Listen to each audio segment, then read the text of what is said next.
দর্শক, বন্যা পরিস্থিতির আরও খবর জানাতে ফেনী এবং নোয়াখালী থেকে এই মুহূর্তে সরাসরি যোগ দিচ্ছেন আমাদের সহকর্মীরা।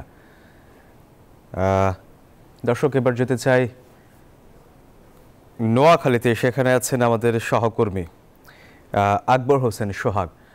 সোহাগ, নোয়াখালীর আজকের চিত্র কেমন দেখছেন জানাবেন আমাদের। ধন্যবাদ। আপনি যেমনটা জানতে চেয়েছেন, আমি আছি এখন নোয়াখালীতে আসলে গতকালকে বৃষ্টি ছিল না, গতকাল রাত থেকে আসলে বৃষ্টির কারণে আবার পানি বেড়ে গেছে। এখন আসলে নোয়াখালী তো প্রায় 20 লক্ষ মানুষ পানিতে বাড়ছে, কিন্তু মানুষের পানির সমস্যা হলো মানুষের বাড়ি ঘরে পানি উঠে গেছে। আসলে আপনি দেখতে পাচ্ছেন, আমি আপনাকে দেখাতে পাচ্ছি। খামেরা তো দাগ হয় কিভাবে? এই যে ভাবি, দাগও যাবে রাগও যাবে, নিন চাকা সুপার হোয়াইট।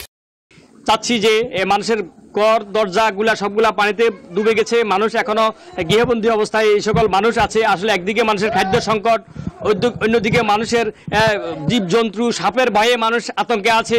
আসলে মানুষের ভিতরে যে আতঙ্ক দেখা দিয়েছে, মানুষ এখনো গৃহবন্দী হয়ে পড়েছে। মানুষের ভিতরে এই সকল মানুষের বিশুদ্ধ পানি এবং ট্যাবলেট এবং স্যালাইনের যথেষ্ট অভাব রয়েছে। আমাকে ভুক্তভোগী অনেক পরিবার জানিয়েছেন যে আসলে তাদের এই খাদ্য এবং ওষুধপত্র তারা আসলে দাবি করছেন, এবং অনেক পরিবার আপনি দেখতে পাচ্ছেন, অনেক পরিবার গৃহবন্দী আছে, তাদের বাসা বাড়িতে পানি উঠে গেছে সবকিছু। আসলে সব মিলে এখানে মানুষ মধ্যে এক জাতীয় হাহাকার শুরু হয়েছে।